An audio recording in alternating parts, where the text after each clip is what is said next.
안녕하십니까. 여기는 사유의 형태입니다. 여러분의 하루의 작은 평온이 머물길 바랍니다. 여러분도 그런 사람을 만난 적 있으십니까? 만날 때마다 가슴이 무거워지는 사람.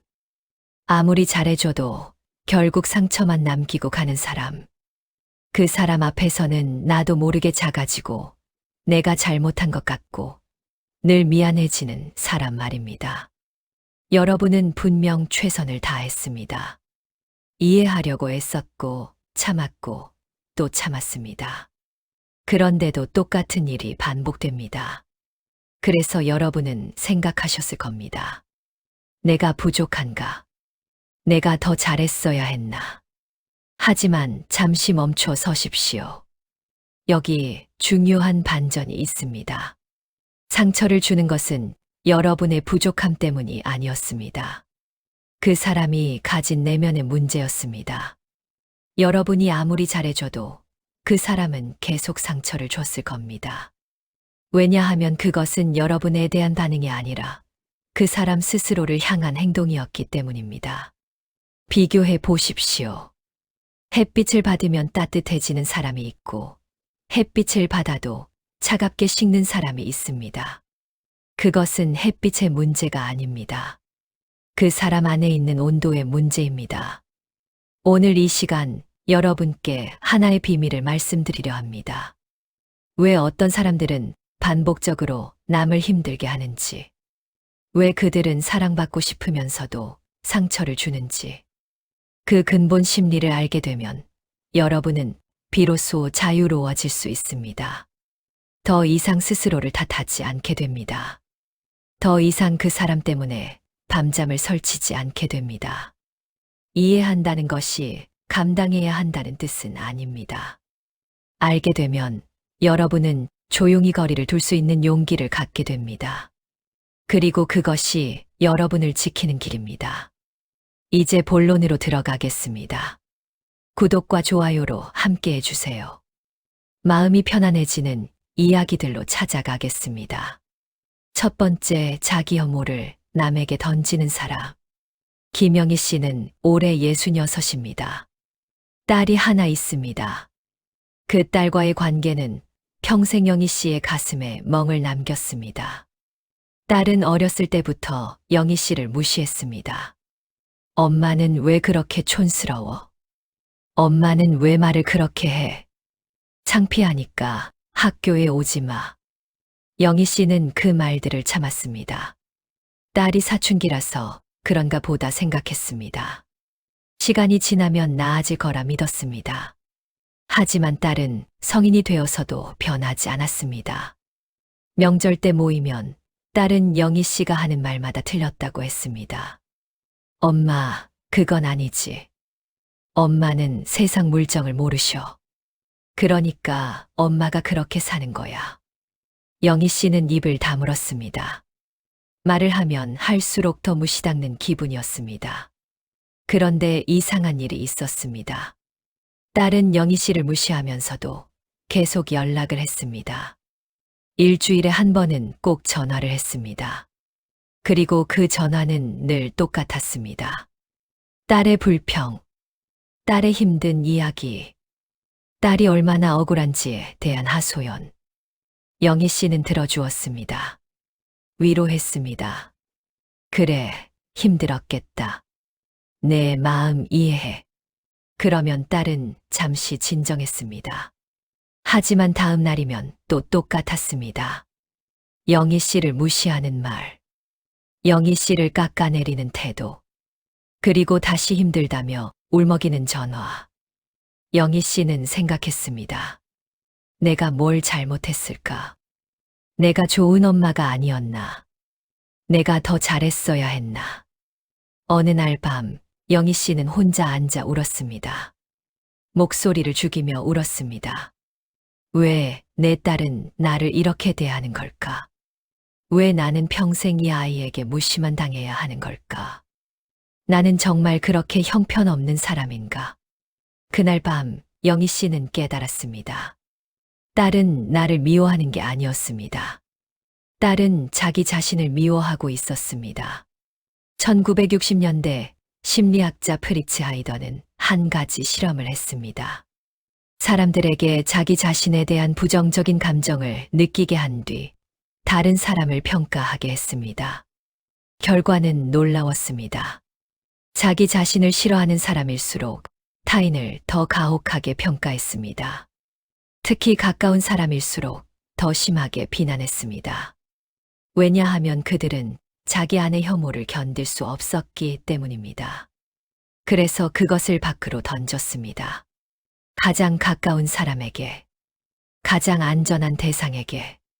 자기 혐오를 가진 사람은 스스로를 용서하지 못합니다. 자기 안에 있는 부족함, 실수, 약함을 받아들이지 못합니다. 그래서 그들은 끊임없이 스스로를 공격합니다. 하지만 그 공격은 너무 고통스럽습니다. 견딜 수 없을 만큼 아픕니다. 그래서 그들은 그 감정을 다른 곳으로 돌립니다. 바로 가까운 사람에게, 부모에게, 배우자에게, 자녀에게. 그들은 이렇게 말합니다. 당신은 부족해. 당신은 틀렸어. 당신은 형편없어. 하지만 사실 그들이 진짜 하고 싶은 말은 이겁니다. 나는 부족해. 나는 틀렸어. 나는 형편없어. 그들은 자기 자신에게 하고 싶은 말을 여러분에게 던지는 겁니다. 왜냐하면 스스로에게 직접 하기에는 너무 아프기 때문입니다. 여러분은 그저 안전한 거울이었습니다. 그들이 자기 안의 혐오를 비춰볼 수 있는 대상이었습니다. 여러분이 부족해서가 아닙니다. 여러분이 잘못해서가 아닙니다. 그들이 스스로를 견딜 수 없었기 때문입니다. 독일의 철학자 아르투르 쇼펜하워는 이렇게 말했습니다.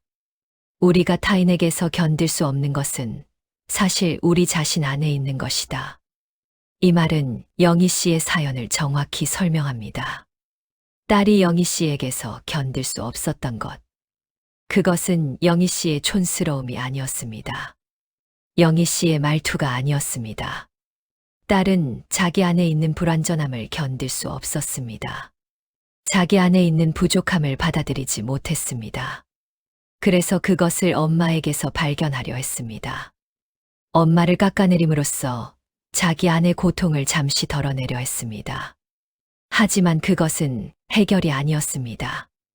일시적인 도피였습니다. 그래서 딸은 계속 반복했습니다. 무시하고 또 무시했습니다. 왜냐하면 자기 안의 문제는 해결되지 않았기 때문입니다. 여러분은 부족하지 않습니다. 여러분은 형편없지 않습니다. 누군가 여러분을 무시한다면 그것은 여러분의 문제가 아닙니다. 그 사람이 자기 자신과 싸우고 있는 겁니다. 여러분은 그저 그 싸움의 방패막이가 되어준 것뿐입니다. 이제 그 방패를 내려놓으셔도 됩니다.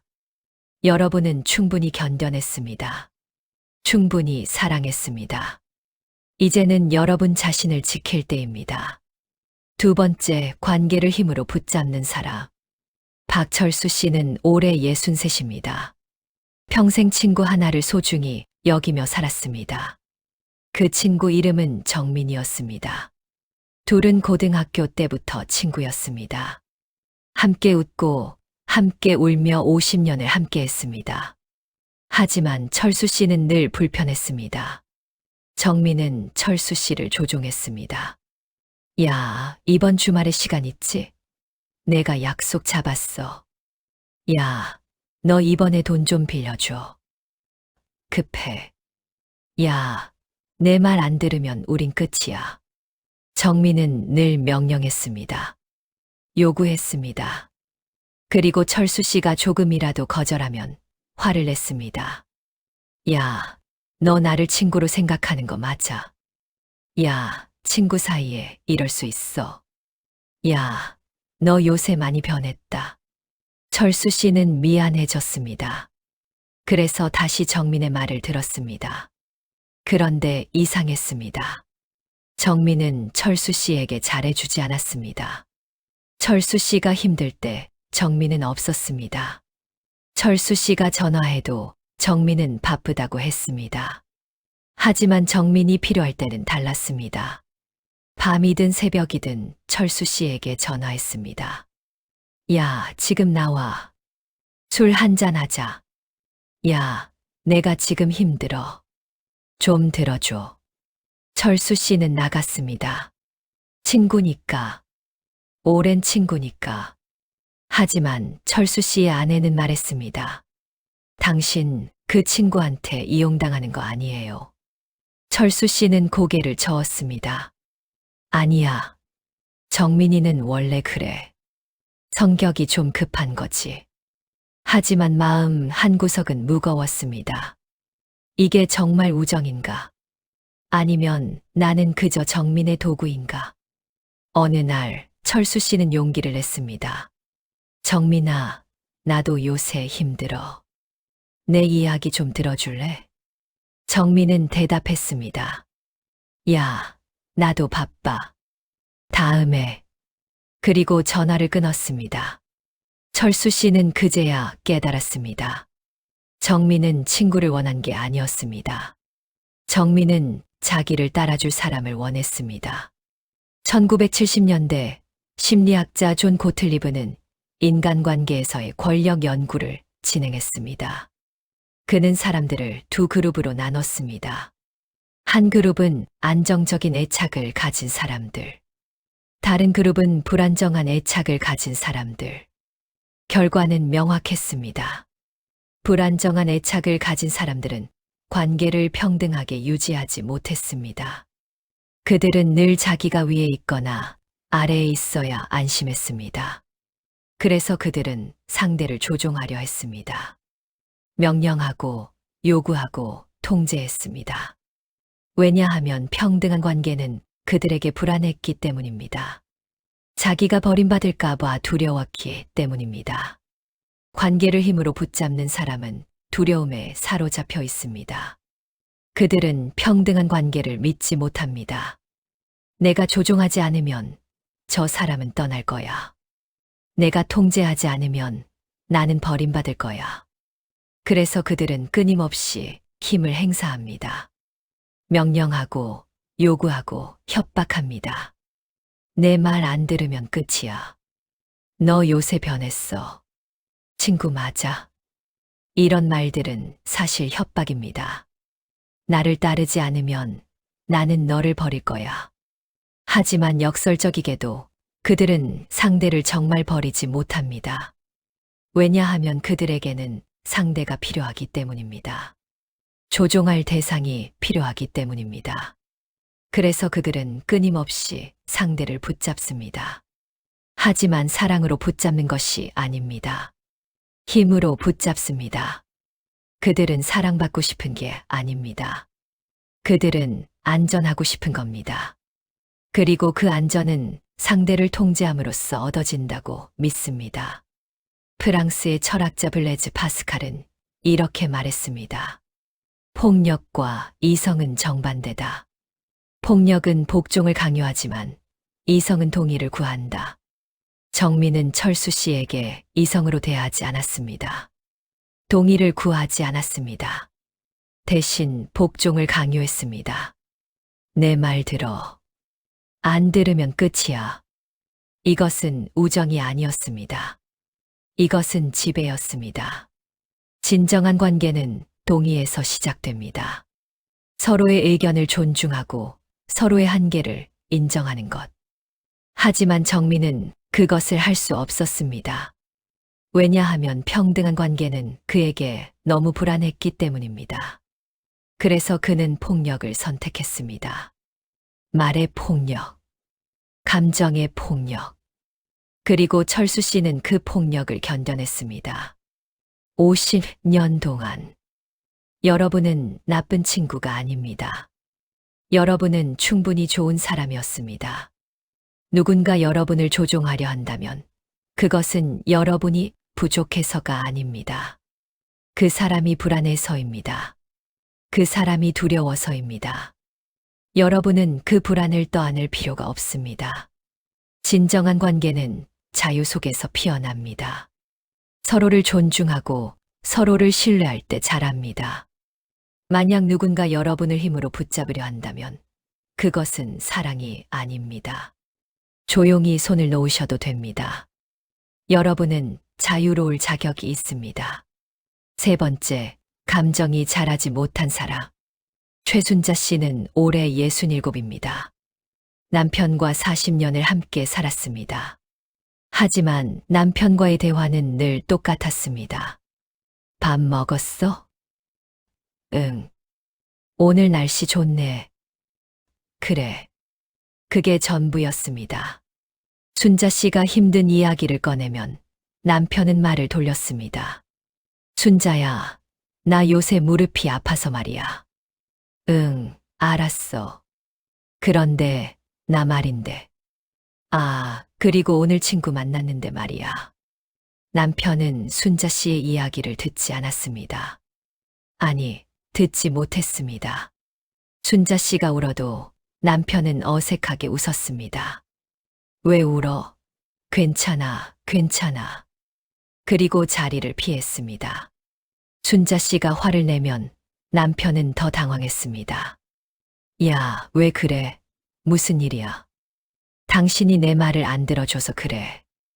아니, 나 들었는데 내가 뭘 잘못했어? 순자 씨는 지쳤습니다. 설명해도 남편은 이해하지 못했습니다. 아니, 이해하려 하지 않았습니다. 어느 날 순자 씨는 깨달았습니다. 남편은 나쁜 사람이 아니었습니다. 남편은 그저 감정을 모르는 사람이었습니다. 남편은 감정이 자라지 못한 채 예순을 넘긴 겁니다. 1980년대 심리학자 다니엘 골먼은 감정지능에 대한 연구를 시작했습니다. 그는 사람들에게 타인의 감정을 읽는 테스트를 했습니다. 사진 속 사람의 표정을 보고 그 사람이 어떤 감정인지 맞추는 것이었습니다. 결과는 놀라웠습니다. 어떤 사람들은 정확도가 90%가 넘었습니다. 하지만 어떤 사람들은 20%도 안 됐습니다. 골먼은 그 이유를 찾았습니다. 감정 지능이 낮은 사람들은 어린 시절 감정을 배우지 못했습니다. 부모가 감정을 억압했거나 무시했거나 표현하지 않았던 겁니다. 그래서 그들은 자랐지만 감정은 자라지 못했습니다. 어른의 몸에 아이의 감정 능력을 가진 채로 감정이 자라지 못한 사람은 타인의 감정을 이해하지 못합니다. 왜냐하면 자기 자신의 감정도 이해하지 못하기 때문입니다. 그들은 화가 나도 왜 화가 나는지 모릅니다. 슬퍼도 왜 슬픈지 설명하지 못합니다. 그저 불편할 뿐입니다. 그래서 그들은 감정을 회피합니다. 누군가 감정적으로 다가오면 그들은 도망갑니다. 말을 돌리고 화제를 바꾸고 자리를 피합니다. 왜냐하면 감정은 그들에게 낯설고 두려운 것이기 때문입니다. 그들은 나쁜 사람이 아닙니다. 그저 배우지 못한 사람입니다. 어린 시절 누군가 그들에게 감정을 가르쳐 주지 않았습니다. 화가 나는 건 괜찮아. 슬픈 건 자연스러운 거야. 내 감정을 말해봐. 그런 말을 들어본 적이 없는 겁니다. 그래서 그들은 감정을 억압하는 법만 배웠습니다. 참는 법만 배웠습니다. 그리고 그것이 어른이 되어서도 계속됩니다. 고대 그리스의 철학자 아리스토텔레스는 이렇게 말했습니다. 누구나 화를 낼 수 있다. 그것은 쉽다.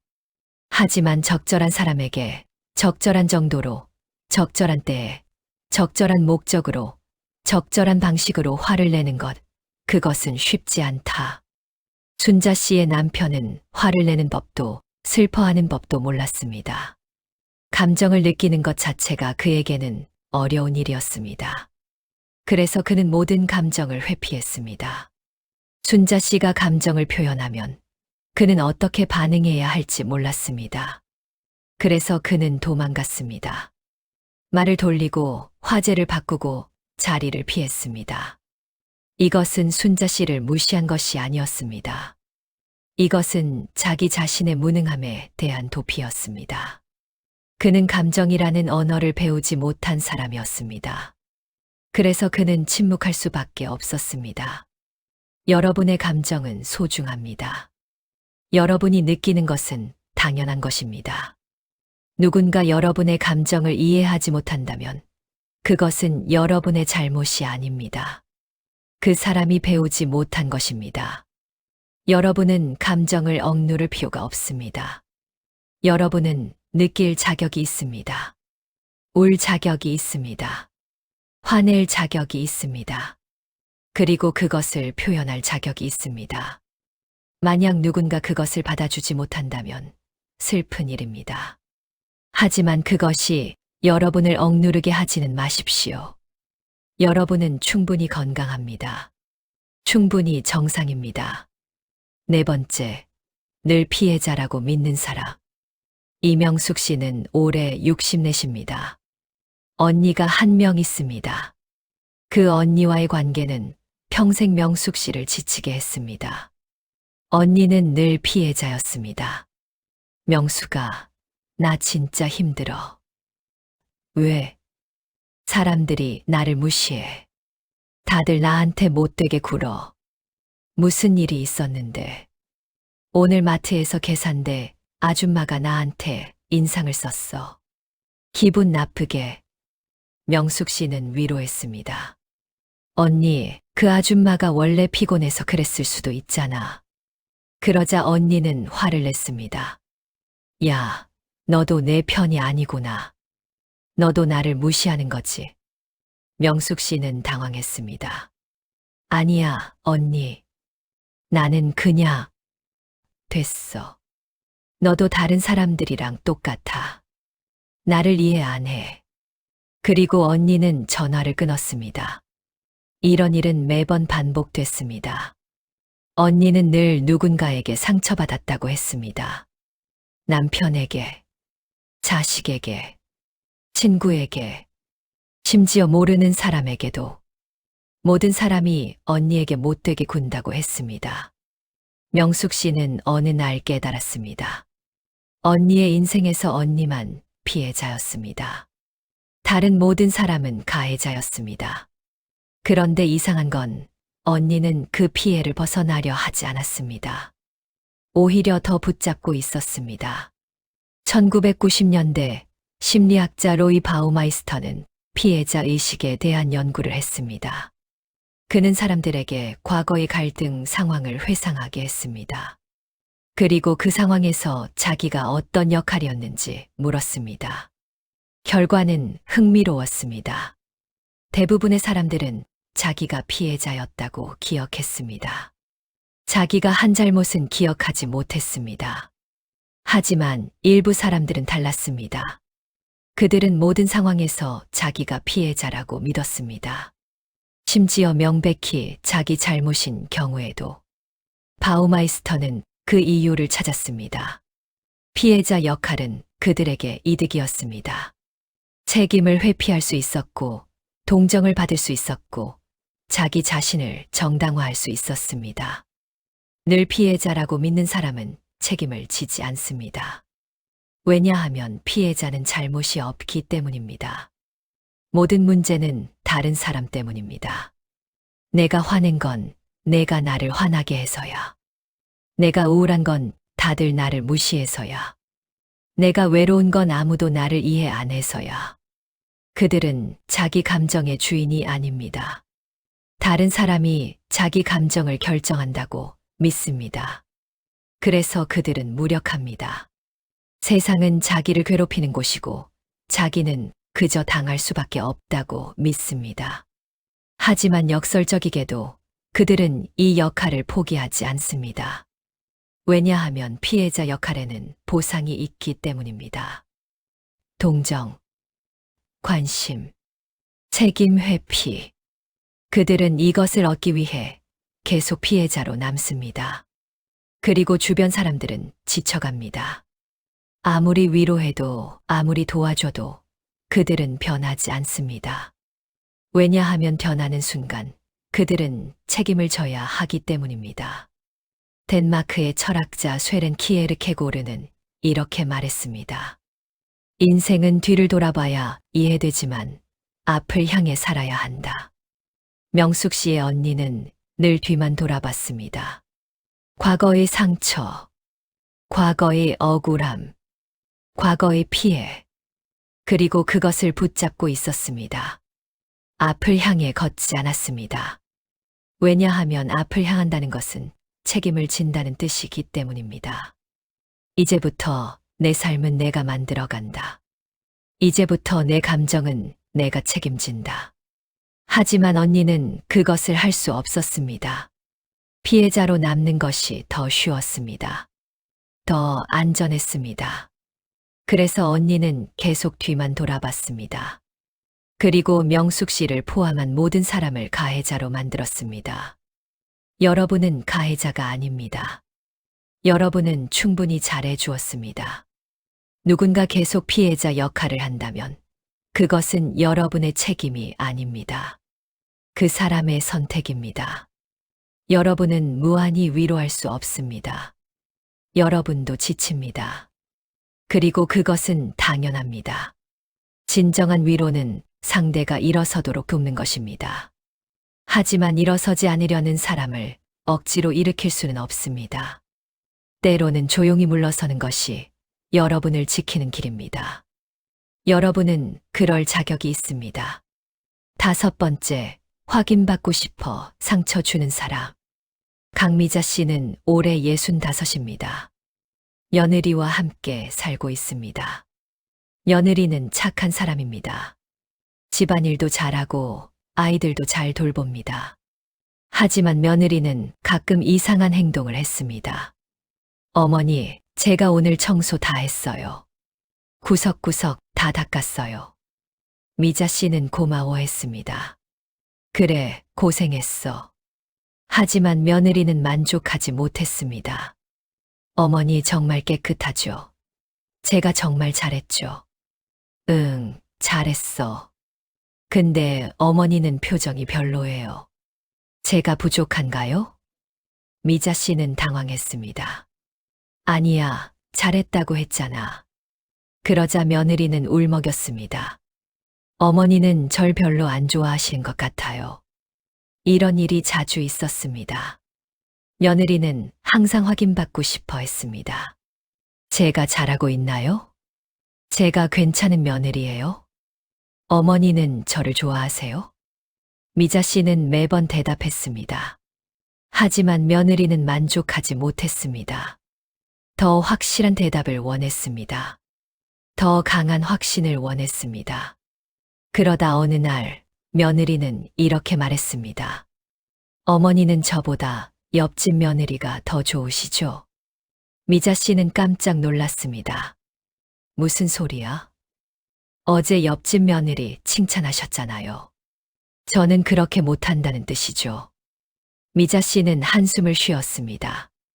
며느리는 확인받고 싶어서 오히려 상처를 만들어내고 있었습니다. 2000년대 심리학자 마크 리어리는 자존감에 대한 연구를 했습니다. 그는 사람들을 두 그룹으로 나눴습니다.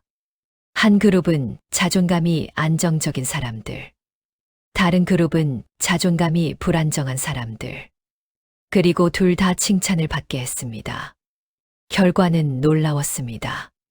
안정적인 자존감을 가진 사람들은 칭찬을 받고 만족했습니다.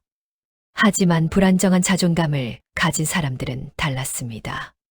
그들은 칭찬을 받아도 계속 의심했습니다. 진심이야? 정말 그렇게 생각해? 다른 사람도 그렇게 생각해? 그들은 끊임없이 확인하려 했습니다. 왜냐하면 자기 자신을 믿지 못했기 때문입니다. 확인받고 싶어 상처 주는 사람은 불안합니다. 그들은 자기 자신을 신뢰하지 못합니다. 그래서 끊임없이 외부에서 확인받으려 합니다. 나는 괜찮은 사람이야. 나는 사랑받을 자격이 있어. 나는 가치 있어. 하지만 아무리 확인받아도 그들은 채워지지 않습니다. 왜냐하면 진짜 문제는 외부가 아니라 내부에 있기 때문입니다. 자기 자신이 자기를 믿지 못하는 것. 그래서 그들은 더 강하게, 더 자주 확인하려 합니다. 그리고 그 과정에서 주변 사람들을 지치게 만듭니다. 나는 잘하고 있나요? 나는 괜찮은 사람인가요? 당신은 나를 사랑하나요? 처음에는 대답해 줍니다. 두 번째도 대답해 줍니다. 하지만 10번, 20번, 100번이 넘어가면 지칩니다. 그리고 그들은 그 지침을 증거로 삼습니다. 역시 나는 사랑받지 못하는구나. 역시 나는 부족한 사람이구나. 이렇게 그들은 스스로 상처를 만들어냅니다. 독일의 철학자 프리드리히 니체는 이렇게 말했습니다. 스스로를 존중하지 않는 자는 타인의 존중도 받을 수 없다. 미자 씨의 며느리는 자기 자신을 존중하지 못했습니다.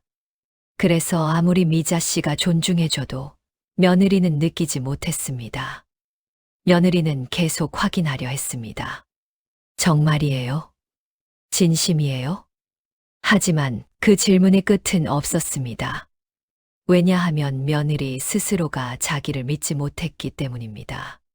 진짜 필요한 것은 미자 씨의 확신이 아니었습니다. 며느리 자신의 자기 확신이었습니다. 나는 괜찮은 사람이야. 나는 충분히 잘하고 있어. 하지만 며느리는 그것을 배우지 못했습니다. 그래서 계속 밖에서 찾으려 했습니다. 여러분은 충분히 인정해 주었습니다. 충분히 확신시켜 주었습니다. 누군가 계속 확인하려 한다면 그것은 여러분의 부족함이 아닙니다. 그 사람 안에 있는 빈 공간입니다. 여러분이 아무리 채워줘도 그 공간은 채워지지 않습니다. 왜냐하면 그것은 그 사람 스스로 채워야 하는 것이기 때문입니다. 여러분은 무한히 확신시켜 줄 수 없습니다. 여러분도 지칩니다. 그리고 그것은 당연합니다. 때로는 조용히 경계를 세우는 것이 서로를 지키는 길입니다. 여러분은 이미 충분히 해주었습니다. 6번째, 통제해야 안정되는 사람. 윤석호 씨는 형이 한 명 있습니다. 형은 항상 석호 씨를 지도했습니다. 석호야, 너 요새 뭐 하냐? 그냥 집에서 쉬고 있어. 쉬긴 뭘 쉬어. 나이 들었다고 아무것도 안 하면 안 돼. 운동해야지. 응, 알았어. 알았어가 아니라 당장 해. 내가 운동 계획표 짜줄게. 석호 씨는 감사했습니다. 형이 걱정해 주는구나. 하지만 형의 지도는 거기서 끝나지 않았습니다. 석호야, 너 요새 뭐 먹냐? 그냥 집에서 해 먹어. 뭘 해 먹는데? 밥이랑 국이랑. 그것만? 그러면 안 돼. 야채도 먹고 단백질도 챙겨야지.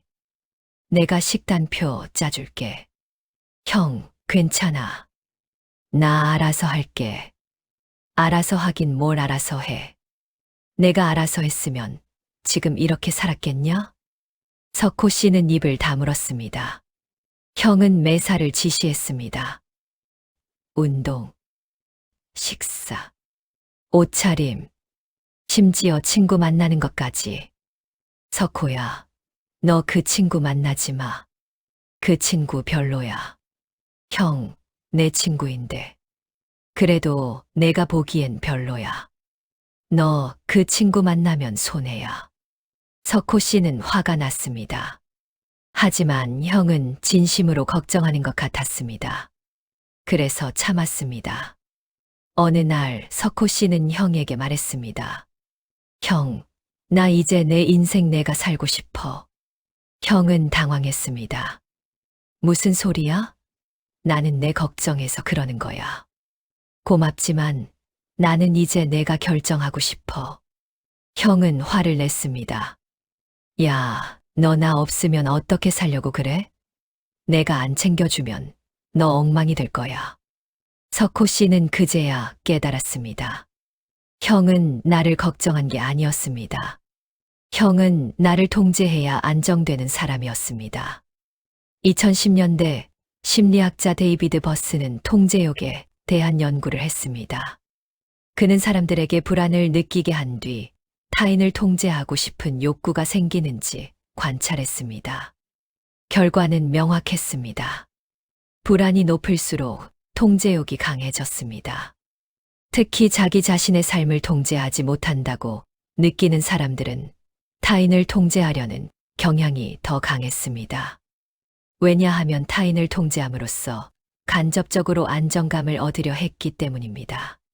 저 사람은 내가 통제할 수 있어. 저 사람은 내 말을 들어. 이것이 그들에게는 세상이 예측 가능하다는 증거였습니다. 통제해야 안정되는 사람은 두려움에 사로잡혀 있습니다. 그들은 세상이 혼란스럽다고 느낍니다. 예측할 수 없고 위험하고 불안합니다. 그래서 그들은 통제하려 합니다. 자기 주변 사람들을, 자기 가족을, 자기 친구들을 내 말대로 해. 내가 하라는 대로 해. 내가 너보다 잘 알아. 이런 말들은 사실 명령이 아닙니다. 간청입니다. 제발 내가 예측할 수 있는 범위 안에 있어줘. 제발 내가 통제할 수 있게 해줘. 그래야 나는 안심할 수 있어. 그들은 나쁜 사람이 아닙니다. 그들은 불안한 사람입니다. 자기 자신의 삶조차 통제하지 못한다고 느끼는 사람입니다. 그래서 타인을 통제함으로써 간접적인 안정감을 얻으려 합니다. 하지만 그것은 해결이 아닙니다. 일시적인 위안일 뿐입니다. 왜냐하면 타인은 영원히 통제할 수 없기 때문입니다. 고대 로마의 철학자 에픽테토스는 이렇게 말했습니다. 우리가 통제할 수 있는 것과 통제할 수 없는 것을 구분하라. 통제할 수 없는 것에 집착하면 우리는 노예가 된다. 석호 씨의 형은 통제할 수 없는 것에 집착했습니다. 동생의 삶, 동생의 선택, 동생의 미래. 그것은 형이 통제할 수 있는 영역이 아니었습니다. 하지만 형은 계속 통제하려 했습니다. 왜냐하면 그것이 형에게 안정감을 주었기 때문입니다. 하지만 그 대가는 컸습니다. 형은 평생 불안했습니다. 동생이 형의 말을 듣지 않을 때마다 형은 무너졌습니다. 그리고 동생과의 관계도 무너졌습니다. 진정한 안정은 통제에서 오지 않습니다. 수용에서 옵니다. 나는 이것만 통제할 수 있어. 나머지는 받아들여야 해. 여러분은 통제당할 필요가 없습니다. 누군가 여러분을 지도하려 한다면 그것이 진짜 걱정인지 확인하십시오. 진짜 걱정은 여러분의 선택을 존중합니다. 하지만 통제는 여러분의 선택을 부정합니다. 내가 더 잘 알아. 내 말대로 해. 이것은 걱정이 아닙니다. 불안입니다. 여러분은 그 불안을 떠안을 필요가 없습니다. 여러분은 여러분의 삶을 살 자격이 있습니다. 실수할 자격도 있고, 배울 자격도 있고, 스스로 결정할 자격도 있습니다. 조용히 경계를 세우십시오. 고맙지만 나는 내가 결정할게. 그것이 여러분을 지키는 길입니다. 여기까지 함께 해주셔서 정말 고맙습니다. 오늘 우리는 6가지 이야기를 나눴습니다. 자기 혐오를 남에게 던지는 사람, 관계를 힘으로 붙잡는 사람, 감정이 자라지 못한 사람, 늘 피해자라고 믿는 사람, 확인받고 싶어 상처 주는 사람, 통제해야 안정되는 사람. 이 사람들은 모두 나쁜 사람이 아닙니다. 그들은 상처받은 사람입니다. 불안한 사람입니다. 자기 자신과 싸우고 있는 사람입니다. 하지만 이해한다는 것이 감당해야 한다는 뜻은 아닙니다. 여러분은 그들의 상처를 치유할 수 없습니다. 그것은 그들 스스로 해야 하는 일입니다. 여러분은 다만 여러분 자신을 지키면 됩니다. 조용히 거리를 두고, 조용히 경계를 세우고, 조용히 자유로워지면 됩니다. 여러분은 충분히 견뎌냈습니다. 충분히 사랑했습니다. 충분히 이해했습니다. 이제는 여러분을 사랑할 차례입니다. 여러분은 소중한 사람입니다. 여러분은 존중받을 자격이 있습니다. 여러분은 평화로울 자격이 있습니다. 그것을 잊지 마십시오. 끝까지 함께 해주셔서 고맙습니다. 구독과 좋아요 눌러주시면 사람 관계로 힘들지 않도록 편안한 이야기 계속 전해드리겠습니다.